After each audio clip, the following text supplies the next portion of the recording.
Cockroach Janata party ప్రోటెస్ట్ success అయి education minister Dharmendra ప్రధాన్ని తొలగించిన తర్వాత ఇలాంటి ఇన్స్టాగ్రామ్ మీమ్ పార్టీల ట్రెండ్ మొదలైంది. ఇప్పుడు నెక్స్ట్ టార్గెట్ నితిన్ గడ్కరీ కాబోతున్నాడు. మీ అందరికీ తెలుసు, E20 పెట్రోల్ విషయంలో ఆల్రెడీ దేశవ్యాప్తంగా చాలా పెద్ద కాంట్రవర్సీ నడుస్తోంది. E20 పెట్రోల్ కారణంగా బైకులు డ్యామేజ్ అవుతున్నాయి, కార్లు డ్యామేజ్ అవుతున్నాయి, మైలేజ్ తగ్గిపోతుంది, ఇంకా చాలా ఇష్యూస్ వస్తున్నాయి. కానీ వీటి గురించి గవర్నమెంట్ని అడిగితే ఈ నితిన్ గడ్కరీ గారు ముందుకు వచ్చి ఇవన్నీ అబద్ధాలు, E20 పెట్రోల్తో ఎటువంటి ప్రాబ్లం లేదు అని చెప్తున్నారు. కానీ అది 100% నిజం కాదు. E20 పెట్రోల్ వల్ల కొన్ని సమస్యలు ఉంటాయి. అవి ఏంటి, ఎలా అనేది మనం ముందు ఈ వీడియోలో డిస్కస్ చేద్దాం. అయితే నితిన్ గడ్కరీ గారిని టార్గెట్ చేస్తూ ఆన్లైన్లో ఒక ఇన్స్టాగ్రామ్ మీమ్ పార్టీ స్టార్ట్ అయింది. దాని పేరే E20 జనతా పార్టీ.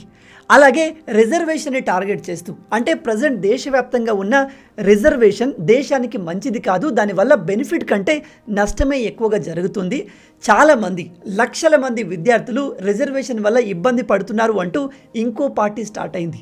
దాని పేరు రిజర్వేషన్ హటావో ఆందోళన్ పార్టీ. షాకింగ్ విషయం ఏమిటంటే కాక్రోచ్ జనతా పార్టీకి ఎలాగైతే మిలియన్స్ ఆఫ్ ఫాలోవర్స్ చాలా తక్కువ టైంలో వచ్చారో, ఇప్పుడు ఈ రిజర్వేషన్ హటావో ఆందోళన్ పార్టీకి కూడా అలాగే ఫాలోవర్స్ వస్తున్నారు. ప్రతిరోజు లక్షల మంది ఈ పేజ్లో జాయిన్ అవుతున్నారు. మెల్లమెల్లగా రిజర్వేషన్ ఇష్యూ కూడా దేశవ్యాప్తంగా పెద్దది కాబోతోంది. అయితే ఈ రిజర్వేషన్ హటావో ఆందోళన్ పార్టీ ఏంటి, వీళ్ళ డిమాండ్స్ ఏంటి, వీళ్ళ డిమాండ్స్ ఎంతవరకు న్యాయబద్ధంగా ఉన్నాయి, అలాగే E20 జనతా పార్టీ ఏం డిమాండ్ చేస్తుంది, ఇలా ప్రతి విషయాన్ని మనం ఈ వీడియోలో డీటెయిల్గా డిస్కస్ చేద్దాం. కానీ అంతకన్నా ముందు మీలో ఎవరైనా ఇప్పటి వరకు మన ఛానల్ని సబ్స్క్రైబ్ చేసి ఉండకపోతే ఇలాంటి అమేజింగ్ వీడియోస్ మన ఛానల్లో ప్రతిరోజు వస్తుంటాయి. వాటిని మీరు మిస్ కాకూడదు అనుకుంటే వెంటనే సబ్స్క్రైబ్ చేసుకోండి. కాక్రోచ్ జనతా పార్టీ వీళ్ళు చేసింది రైటా రాంగా, కాన్స్టిట్యూషనలా అన్కాన్స్టిట్యూషనలా, వీళ్ళు ప్రో ఇండియానా యాంటీ ఇండియానా అనే విషయాన్ని కాస్త పక్కన పెడితే ఈ పార్టీ మన దేశవ్యాప్తంగా ఉన్న యువకులు ఎస్పెషల్లీ జెన్జీల్లో ఉన్న ఫ్రస్ట్రేషన్ కారణంగా ఏర్పడింది. ఈ పార్టీని ప్రజెంట్ దేశంలో ఉన్న పొలిటికల్ పార్టీలు వాళ్ళ నెరేటివ్ కోసం యూజ్ చేసుకుంటున్నాయి, అది వాస్తవం. కానీ జెన్జీల్లో ఉన్న ఫ్రస్ట్రేషన్ మాత్రం నిజం.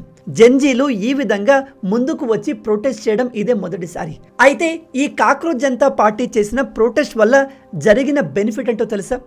ఇప్పుడు దేశవ్యాప్తంగా ఉన్న, అది పవర్లో ఉన్న పార్టీ లీడర్స్ కావచ్చు, అపోజిషన్ పార్టీ లీడర్స్ కావచ్చు, అందరిలో ఒక భయం మొదలైంది, ఒక అకౌంటబిలిటీ స్టార్ట్ అయింది. అంటే రేపు తప్పు చేస్తే ఈ జెన్జీలు మమ్మల్ని కూడా ఇలాగే టార్గెట్ చేస్తారు అనే భయం ప్రతి లీడర్లో వచ్చింది. ఇక రీసెంట్గా క్రియేట్ అయిన E20 జనతా పార్టీ గురించి, వాళ్ళ డిమాండ్స్ గురించి తెలుసుకుందాం. అండ్ వీళ్ళు నితిన్ గడ్కరీ గారిని ఎందుకు టార్గెట్ చేస్తున్నారో కూడా తెలుసుకుందాం. బట్ అంతకన్నా ముందు E20 పెట్రోల్ అంటే ఏంటో మీరు తెలుసుకోవాలి. E20 పెట్రోల్ అంటే ప్యూర్ పెట్రోల్లో ఇథనాల్ని బ్లెండ్ చేయడం, అంటే కలపడం. అంటే ఇప్పుడు ఒక లీటర్ E20 పెట్రోల్ తీసుకుంటే అందులో 20% ఇథనాల్ ఉంటుంది, 80% పెట్రోల్ ఉంటుంది. ఈ ఇథనాల్ బ్లెండింగ్ని గవర్నమెంట్ ఇప్పుడు స్టార్ట్ చేయలేదు, ఇది 2003లోనే స్టార్ట్ అయింది. అంటే కాంగ్రెస్ హయాంలోనే ఇథనాల్ బ్లెండెడ్ పెట్రోల్ తీసుకురావాలి అనే ఐడియా ఇంప్లిమెంటేషన్లోకి వచ్చింది. దీనివల్ల ఉపయోగం ఏమిటంటే మనం బయట నుంచి ఇంపోర్ట్ చేసుకునే క్రూడ్ ఆయిల్ని చాలా వరకు తగ్గించవచ్చు. అంటే బయట నుంచి వచ్చే క్రూడ్ ఆయిల్ పైన మన డిపెండెన్సీ తగ్గుతుంది. దాంతోపాటు ఇది మనకు ఎనర్జీ సెక్యూరిటీ ప్రొవైడ్ చేస్తుంది. అండ్ E20 పెట్రోల్ వల్ల పొల్యూషన్ కూడా చాలా వరకు తగ్గుతుంది. అండ్ ఈ ఇథనాల్ని ఎక్కువగా యూజ్ చేస్తే ఫార్మర్స్కి, అంటే మన దేశంలో ఉన్న రైతులకు కూడా బెనిఫిట్ అవుతుంది. అది ఎలాగో నేను మీకు ముందు చెప్తాను. మొదట్లో గవర్నమెంట్ ప్లాన్ ఏమిటంటే ఈ ఇథనాల్ బ్లెండింగ్ని 5% నుంచి మొదలుపెట్టి 20%కి తీసుకెళ్ళాలి, అంటే E20కి తీసుకెళ్ళాలి. E20 అనేది 2030 కల్లా అచీవ్ చేయాలి. ఇక E20 పెట్రోల్ వల్ల రైతులు ఏ విధంగా బెనిఫిట్ అవుతున్నారు అంటే, పెట్రోల్లో కలిపే ఇథనాల్ని షుగర్ కేన్ జ్యూస్ ద్వారా తయారు చేస్తారు. షుగర్ కేన్ అనేది చెరుకు రైతులు పండిస్తారు. సో దీనివల్ల చెరుకును పండించే రైతులు బెనిఫిట్ అవుతారు. అలాగే ఇథనాల్ని మొక్కజొన్న, గోధుమలు, వరి ద్వారా కూడా తయారు చేస్తారు. అంటే దేశవ్యాప్తంగా ఇథనాల్ బ్లెండెడ్ పెట్రోల్ యూసేజ్ పెరిగితే ఈ పంటల డిమాండ్ కూడా పెరుగుతుంది. దాంతో రైతుల నుంచి గవర్నమెంట్ ఎక్కువగా ఈ పంటలను కొంటుంది. ఈ పంటలకు డిమాండ్ పెరగడం వల్ల వాటి రేట్లు కూడా పెరుగుతాయి. సో ఆటోమేటిక్గా రైతులు ఇక్కడ బెనిఫిట్ అవుతారు అనేది గవర్నమెంట్ ఆలోచన. నేను మీకు ఇందాక చెప్పినట్టు ఈ ఇథనాల్ బ్లెండింగ్ ప్రోగ్రామ్ అనేది బీజేపీ స్టార్ట్ చేసింది కాదు, 2003లోని కాంగ్రెస్ హయాంలోనే ఇది స్టార్ట్ అయింది. కానీ విచిత్రంగా ఇప్పుడు ఈ E20 ప్రోగ్రామ్ని కాంగ్రెసే అపోజ్ చేస్తుంది. ఆ సమయంలో గవర్నమెంట్ 5% బ్లెండింగ్తో స్టార్ట్ అయింది. అండ్ ఈ ఇథనాల్ బ్లెండింగ్ వల్ల దేశానికి పర్యావరణానికి చాలా అడ్వాంటేజ్ ఉంది. కాబట్టి 2030 కల్లా E20 పెట్రోల్ తీసుకురావాలి అనే టార్గెట్తో గవర్నమెంట్ పనిచేసింది. కానీ బీజేపీ గవర్నమెంట్ అతి ఉత్సాహంతో పనిచేసి ఈ E20ని 2025-26 సమయంలోనే అచీవ్ చేసింది. ప్రజెంట్ మీకు దేశవ్యాప్తంగా ఉన్న అన్ని పెట్రోల్ బంకుల్లో E20 పెట్రోలే లభిస్తుంది. E5 ఆర్ ప్యూర్ పెట్రోల్ లభించదు.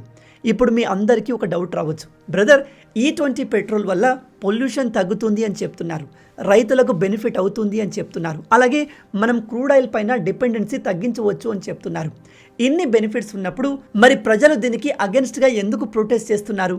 E20 పెట్రోల్ ప్రజలకు ఎందుకు నచ్చట్లేదు అంటే దీనికి కొన్ని మేజర్ కారణాలు ఉన్నాయి. Pure petrol and E20 petrol ఇవి రెండు డిఫరెంట్.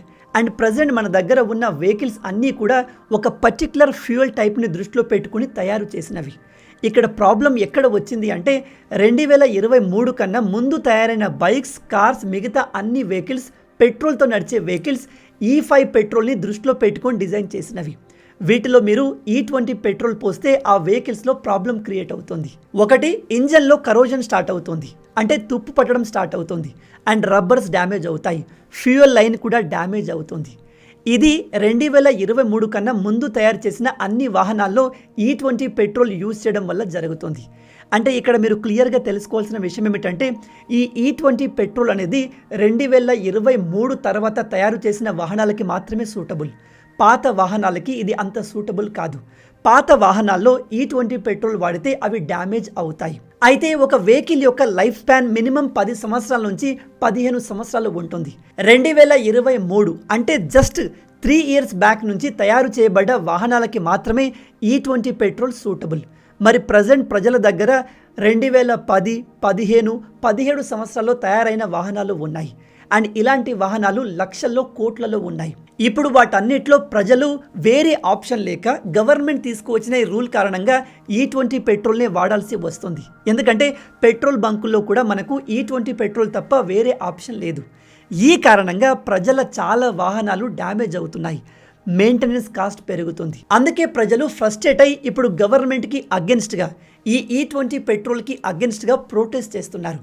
మళ్ళీ చెప్తున్నాను, జాగ్రత్తగా వినండి. E20 పెట్రోల్ వల్ల నిజానికి ఎటువంటి ప్రాబ్లం లేదు. అది నేను స్టార్టింగ్లో చెప్పినట్టు పర్యావరణానికి మంచిదే, అండ్ మన దేశ ఎనర్జీ సెక్యూరిటీకి మంచిది, అండ్ గవర్నమెంట్కి ఇతర దేశాల క్రూడ్ ఆయిల్ పైన డిపెండ్ అవ్వాల్సిన అవసరం ఉండదు. కానీ ఈ E20 పెట్రోల్ అనేది కేవలం 2023 తర్వాత తయారు చేయబడ్డ మోడర్న్ వెహికల్స్లో మాత్రమే సూటబుల్, పాత వెహికల్స్కి కాదు. అలాగే E20 పెట్రోల్కి నార్మల్ పెట్రోల్కి ఉన్న తేడా ఏమిటంటే E20 పెట్రోల్ యూజ్ చేయడం వల్ల మైలేజ్ కాస్త తగ్గుతుంది. అలాగే ఈ E20 పెట్రోల్ యొక్క కాస్ట్ ప్యూర్ పెట్రోల్ కంటే చాలా తక్కువగా ఉంటుంది. అందుకే ఇక్కడ ప్రజలు అడుగుతుంది ఏమిటంటే E20 పెట్రోల్ ప్రజలు యూజ్ చేయడం వల్ల గవర్నమెంట్కి లక్షల కోట్ల రూపాయలు మిగులుతున్నప్పుడు ఈ పెట్రోల్ ప్రైస్ని ఎందుకు తగ్గించకూడదు అని. మీరు E20 పెట్రోల్ని తక్కువ రేటుకి అందిస్తే ప్రజలే హ్యాపీగా వాటిని స్వీకరిస్తారు కదా. అండ్ ఇంకో డిమాండ్ ఏమిటంటే మీరు ప్రజలపైన E20 పెట్రోల్ని ఎందుకు ఫోర్స్ చేస్తున్నారు? పెట్రోల్ బంకుల్లో ప్యూర్ పెట్రోల్, E20 పెట్రోల్ అనే 2 ఆప్షన్స్ ఇవ్వండి. ఇష్టం ఉన్న వాళ్ళు E20 తీసుకుంటారు, లేని వాళ్ళు రెగ్యులర్ పెట్రోల్ తీసుకుంటారు అనే డిమాండ్ చేస్తున్నారు. ఇది చాలా న్యాయబద్ధమైన డిమాండ్. అయితే E20 పెట్రోల్ విషయంలో సెంట్రల్ గవర్నమెంట్ ప్రజల ఈ డిమాండ్స్ని పట్టించుకోవట్లేదు. అందుకే ఈ కాక్రోచ్ జనతా పార్టీ స్టైల్లో ఇటువంటి E20 జనతా పార్టీ స్టార్ట్ అయి గవర్నమెంట్ పైన ప్రెజర్ పెట్టే ప్రయత్నం చేస్తోంది. అండ్ ఇప్పుడు ఈ E20 ఇష్యూని యూజ్ చేసి దేశంలో ఉన్న అపోజిషన్ పార్టీలు బీజేపీని టార్గెట్ చేయబోతున్నాయి. ఎస్పెషల్లీ అతిపెద్ద అవకాశవాది అయిన Aam Aadmi party founder Arvind Kejriwal August 1న సెంట్రల్ గవర్నమెంట్కి అగెన్స్ట్గా E20 పెట్రోల్ ఇష్యూని రేస్ చేస్తూ అతిపెద్ద గ్యాదరింగ్ ఏర్పాటు చేయబోతున్నాడు. సో ఖచ్చితంగా అపోజిషన్ పార్టీల నెక్స్ట్ టార్గెట్ నితిన్ గడ్కరీ గారు కాబోతున్నారు. కానీ ఇక్కడ ఆశ్చర్యకరమైన విషయం ఏమిటంటే నితిన్ గడ్కరీ మన పెట్రోలియం మినిస్టర్ కాదు, ఈయన మన రోడ్స్ అండ్ ట్రాన్స్పోర్టేషన్ మినిస్టర్. కానీ అదేంటో E20 విషయానికి వస్తే ఈయనే ముందుకు వచ్చి ఎక్స్ప్లెనేషన్ ఇస్తూ ఉంటాడు. E20కి అగెన్స్ట్గా మాట్లాడిన వారిపైన యాక్షన్ తీసుకునే ప్రయత్నం కూడా చేస్తున్నారు. ఖచ్చితంగా E20 విషయంలో గవర్నమెంట్ సరైన నిర్ణయాలు తీసుకుంటే బాగుంటుంది. E20 జనతా పార్టీ తర్వాత ఇంకో ఆన్లైన్ పార్టీ స్టార్ట్ అయింది. దాని పేరే రిజర్వేషన్ హటావో ఆందోళన్. ఈ పేజీకి కూడా ఫాలోవర్స్ వేగంగా పెరుగుతున్నారు. జస్ట్ ఒక 2 రోజుల క్రితం 1 మిలియన్ ఫాలోవర్స్ ఉండేవారు. ఇప్పుడు చూసుకుంటే దాదాపు 5.6 మిలియన్స్ అంటే 56 లక్షల మంది ఈ పేజ్తో కనెక్ట్ అయి ఉన్నారు. వీళ్ళ డిమాండ్ ఏమిటంటే వీళ్ళు కంప్లీట్గా రిజర్వేషన్ని తొలగించాలి అని చెప్పట్లేదు, కానీ రిజర్వేషన్ని కాస్ట్ని ఆధారంగా చేసుకుని ఇవ్వకండి. ఎవరైతే జెన్యున్గా ఎకనామికల్లీ వెనకబడ్డారో వాళ్లకు మాత్రమే ఇవ్వండి. రిజర్వేషన్ని ఎకానమీ చూసి వాళ్ళ ఇన్కమ్ చూసి ఇవ్వండి. అంతేకాని ప్రజెంట్ కాలంలో కులాన్ని బేస్ చేసుకుని రిజర్వేషన్ ఇవ్వకూడదు అనేది వీళ్ళ మెయిన్ ఎజెండా. అలాగే వీళ్ళు చెప్తున్నారు రిజర్వేషన్ అనేది ఒక కుటుంబానికి లేదా ఒక వ్యక్తికి ఒకసారి మాత్రమే ఇవ్వాలి, కానీ ప్రతిసారి రిజర్వేషన్ ఇచ్చుకుంటూ వెళ్ళకూడదు. ప్రజెంట్ ఎలా ఉంది అంటే ఒక వ్యక్తి రిజర్వేషన్ని బేస్ చేసుకుని ఉద్యోగం సంపాదిస్తాడు, మళ్ళీ అదే వ్యక్తి రిజర్వేషన్ని ఉపయోగించి ప్రమోషన్ కూడా సాధిస్తాడు. ప్రమోషన్లో రిజర్వేషన్ని ఇంక్లూడ్ చేయాల్సిన అవసరం ఏముంది? ఒక ఉద్యోగికి ప్రమోషన్ ఇవ్వాలి అంటే అతని పనితనం చూసి ఇవ్వాలి, అంతేకాని కులం చూసి రిజర్వేషన్ ఇవ్వడం కరెక్ట్ కాదు అనేది వీళ్ళ డిమాండ్. అండ్ ఇక్కడ మీరు తెలుసుకోవాల్సిన ముఖ్యమైన విషయం ఏమిటంటే ప్రజెంట్ మన దేశంలో ఉన్న ఏ పొలిటికల్ పార్టీ కూడా రిజర్వేషన్ ఇష్యూని టచ్ చేయదు. ఎందుకంటే రిజర్వేషన్తో పెట్టుకున్న ఏ పార్టీ కూడా పవర్లో ఎక్కువ రోజులు నిలవలేదు. ప్రజెంట్ మన దేశంలో రిజర్వేషన్ ఎలా ఉంది అంటే ఎస్సీకి 15%, ఎస్టీకి 7.5%, ఓబీసీకి 27% అండ్ రీసెంట్గా మోడీ గారు ఎకనామికలీ వీకర్ సెక్షన్ కోసం 10% తీసుకువచ్చారు. ప్రజెంట్ సెంట్రల్ లెవెల్లో 59.5% రిజర్వేషన్ ఉంది. స్టేట్ విషయానికి వస్తే ఈ రిజర్వేషన్ 60% ప్లస్గా ఉంటుంది. నిజంగా ఈ రిజర్వేషన్ అనేది ఒక సర్టెన్ సెక్షన్ ఆఫ్ పీపుల్కి ఉపయోగకరంగా ఉండొచ్చు, కానీ ఓవరాల్గా దేశ అభివృద్ధి విషయానికి వస్తే రిజర్వేషన్ మేలు కంటే నష్టమే చేస్తుంది అని ఎక్కువ మంది నమ్ముతారు. ఈ రిజర్వేషన్ని తొలగించడాన్ని కొంతమంది సపోర్ట్ చేస్తున్నారు, ఇంకొంతమంది అపోజ్ చేస్తున్నారు. సపోర్ట్ చేసే వాళ్ళు చెప్పేది ఏమిటంటే మనకు స్వాతంత్రం వచ్చి అనేక సంవత్సరాలు గడిచిపోయాయి, ప్రజెంట్ మనం మోడర్న్ టెక్నాలజీ ఉన్న టైంలో ఉన్నాము. అంబేద్కర్ గారు కూడా రిజర్వేషన్ని కేవలం కొంత సమయం వరకు మాత్రమే, ఒక పర్టికులర్ సెక్షన్ డెవలప్ అయ్యేంత వరకు మాత్రమే కంటిన్యూ చేయాలి, ఆ తర్వాత తొలగించాలి అని చెప్పారు. కానీ గవర్నమెంట్లు వాళ్ళ స్వలాభం కోసం దీన్ని పొడిగించుకుంటూ వచ్చాయని చెప్తున్నారు. అపోజ్ చేసే వాళ్ళు చెప్పేది ఏమిటంటే ఇప్పటికీ సమాజంలో ఈక్వాలిటీ లేదు, ఇప్పటికీ కుల వివక్ష ఉంది, ఇప్పటికీ కొన్ని కులాల వారు ఆదివాసులు వెనకబడి ఉన్నారు, వాళ్ళకు రిజర్వేషన్ అవసరం అని చెప్తున్నారు. అందుకే ఇప్పుడు ఈ రిజర్వేషన్ హటావ్ ఆందోళన పార్టీ చెప్పేది ఏమిటంటే రిజర్వేషన్ని కంప్లీట్గా తొలగించమని మేము చెప్పట్లేదు, కానీ రిజర్వేషన్ని ఎకానమీ బేస్ పైన ఇవ్వండి. అంటే ఒక కుటుంబం ఎంత సంపాదిస్తుంది, వాళ్ళు ఎకనామికల్లీ ఎంత స్ట్రాంగ్ ఉన్నారని తెలుసుకొని దానికి తగ్గట్టుగా డిజర్వ్డ్ పీపుల్స్కి ఇవ్వడం బెటర్ అని చెప్తున్నారు. ఈ రిజర్వేషన్ గురించి మీరేమనుకుంటున్నారు? ప్రజెంట్ టైంలో రిజర్వేషన్ ఉండాలా ఉండకూడదా? ఉంటే ఎటువంటి రిజర్వేషన్ ఉండాలి? ఎకానమీ బేస్డ్ రిజర్వేషన్ ఉండాలా, క్యాస్ట్ బేస్డ్ రిజర్వేషన్ ఉండాలా? మీ ఆలోచనల్ని కింద కామెంట్లో తప్పకుండా చెప్పండి. ఈ కాక్రోచ్ జనతా పార్టీ దేశానికి మంచి చేసిందా చెడు చేసిందనే విషయాన్ని పక్కన పెడితే వీళ్ళ ప్రొటెస్ట్ వల్ల ప్రజెంట్ దేశంలో ఉన్న జెన్జీలు మేలుకున్నారు అండ్ పొలిటికల్ పార్టీ లీడర్లో భయం మొదలైంది, ఒక అకౌంటబిలిటీ స్టార్ట్ అయింది. ఏదైనా తప్పు చేస్తే జెన్జీలు మమ్మల్ని కూడా టార్గెట్ చేసి పదవుల నుంచి తొలగిస్తారనే భయం రాజకీయ నాయకులకు పట్టుకుంది. అది చాలా మంచి విషయం, అవునా కదా? ఈ వీడియో మీకు నచ్చింది అనుకుంటున్నాను. నచ్చితే అలా ఊరికే చూసి వెళ్ళిపోకుండా వీడియోని లైక్ చేసి మన ఛానల్ని సబ్స్క్రైబ్ చేసుకోండి. రాబోయే వీడియోలో ఇంకో ఇంట్రెస్టింగ్ టాపిక్తో మళ్ళీ కలుద్దాం. అంటిల్ దెన్ జై హింద్, జై భారత్, భారత్ మాతాకి జై.